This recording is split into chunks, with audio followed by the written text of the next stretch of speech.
আসসালামু আলাইকুম বন্ধুরা, কেমন আছেন? আশা করি প্রত্যেকেই সবাই ভালো আছেন। মহাপিনিক নাটকটিতে আপনাদের সবাইকেই স্বাগতম। তো মহাপিনিক নাটকটিতে কিন্তু দেখা যায় অনেকগুলো বন্ধু বান্ধব একসঙ্গে বেড়াতে যায়, ঘুরতে যায়। সেখানে কিন্তু পিকনিক করার আশায় যায়, কিন্তু সেখানে একটা গাড়ি থেমে যায়। গাড়ি থেমে যাওয়ার কারণে মানে ঠিক করার কথা বলে। তখন ওরা ঠিক করতে করতে কিন্তু গাড়ির ভিতরে কিন্তু অনেক জিনিস ছিল।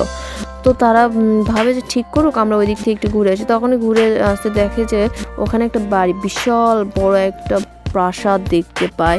সেখানে ঢোকার চিন্তাভাবনা করে, বলে যে ঠিক আছে আমাদের ওখানে ঢোকার পরে তারা একটু আনন্দ করে নেয়, মানে হচ্ছে দুষ্টুমি করে, যে ভূত ভূত খেলার পরে একটা মোটা করে একটা ছেলে ছিল, সে বলে আমার কোনো ভয় নেই। তাকে কিন্তু ভয় দেখানো শুরু করে দেয় এবং আসার পরে যখন দেখতে পায় যে তারা কিন্তু দেখতে পায় যে ওখানে কোনো গাড়ি ছিল না। তো বন্ধুরা, যখন ওরা পিকনিক করে, একটু খাওয়া দাওয়ার ব্যবস্থা করে, তখন একটা লোক এসে বলে যে এখানে কেউ খেও না, এখানে ভূত আছে, তোমরা এখান থেকে চলে যাও। তারা বলে এইসব কি, ভূত তো কিছু হয় না। তারা রাত্রেবেলা পার্টি করে, মানে খাবার টাবার রান্না করে। তখন কিন্তু একটা ছেলে দেখতে পায় একটা ছায়া।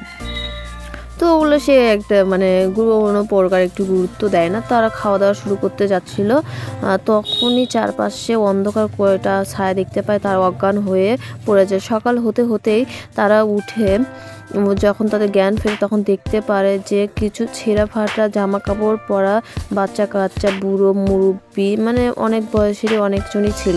তারা বলে এরা গরিব, ইতিম, এদের কেউ নেই, তোমরা এদের সাহায্য করতে পারবে, এই কারণে তোমাদের বলছিলাম এখানে ভূতে চলে যাও। তো বন্ধুরা, তাদের কিন্তু সাহায্য করে, খাবার দেয়, কাপড় চোপড় দেয়, সবাই টাকা জড়ো করে এসব কিনে নিয়ে আসে। তো বন্ধুরা, নাটকটি যদি আপনাদের কাছে ভালো লেগে থাকে, অবশ্যই আমার চ্যানেলটি সাবস্ক্রাইব করে পাশে থাকবেন এবং লাইক কমেন্ট শেয়ার করতে কিন্তু একদম ভুলবেন না। ধন্যবাদ।